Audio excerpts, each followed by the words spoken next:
Bismillahirrahmanirrahim. Perkenalkan, saya Zulkifli Hamzah. Di sini saya akan menjelaskan rumusan masalah pertama dan kedua. Adapun rumusan masalah pertama yaitu pengertian pusat sumber belajar.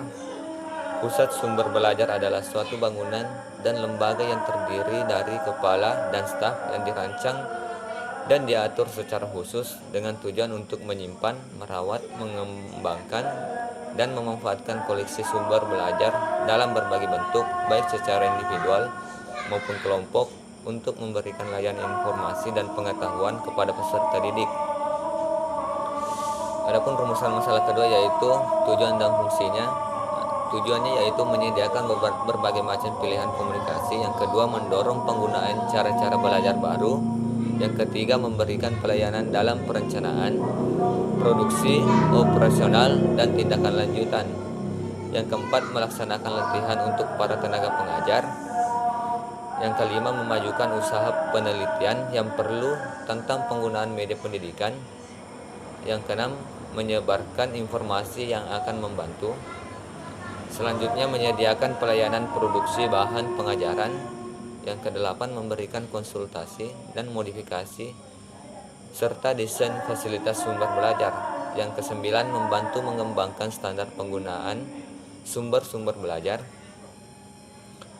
Yang kesepuluh yaitu menyediakan pelayanan pemeliharaan peralatan. Yang kesebelas, membantu dalam pemilihan dan pengadaan bahan-bahan media dan peralatannya.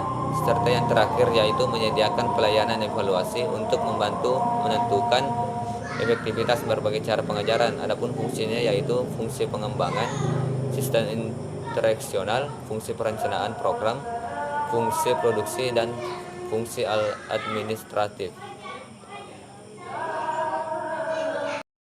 Baik, bismillahirrahmanirrahim. Di sini saya akan memaparkan rumusan masalah yang ketiga dan yang keempat. Langsung saja, rumusan masalah yang ketiga yaitu mengenai perkembangan pusat sumber belajar.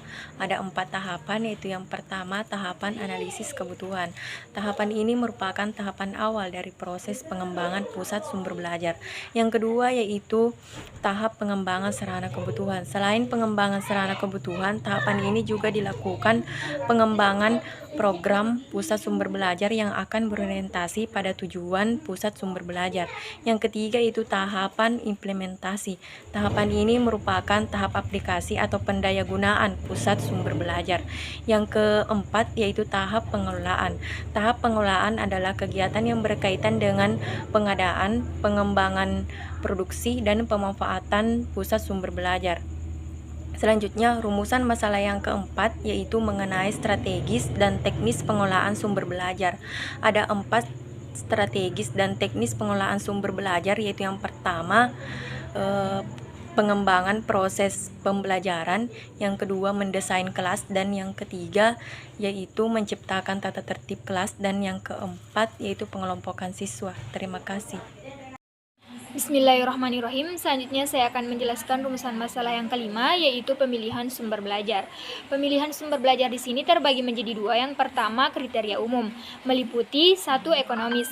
Berarti bahwa sumber belajar tidak harus mahal, sumber belajar harus disesuaikan dengan alokasi dana dan kebutuhan. Yang kedua, praktis dan sederhana. Sumber belajar harus mudah digunakan dan tidak membingungkan. Yang ketiga, mudah diperoleh. Sumber belajar mudah dicari dan didapatkan jika perlu memanfaatkan lingkungan sekitar. Yang keempat, fleksibel dan kompatibel. Sumber belajar tidak harus mengikat pada satu tujuan tertentu saja, tetapi harus berbagai tujuan pembelajaran. Yang kedua, kriteria khusus yang meliputi 1. Sumber belajar dapat memotivasi peserta didik, 2. Sumber belajar untuk tujuan pengajaran, 3. Sumber belajar untuk penelitian, 4. Sumber belajar untuk memecahkan masalah, dan 5. Sumber belajar untuk prestasi. Maksudnya sumber belajar dipilih hendaknya bisa berfungsi sebagai metode strategi penyampaian pesan. Terima kasih.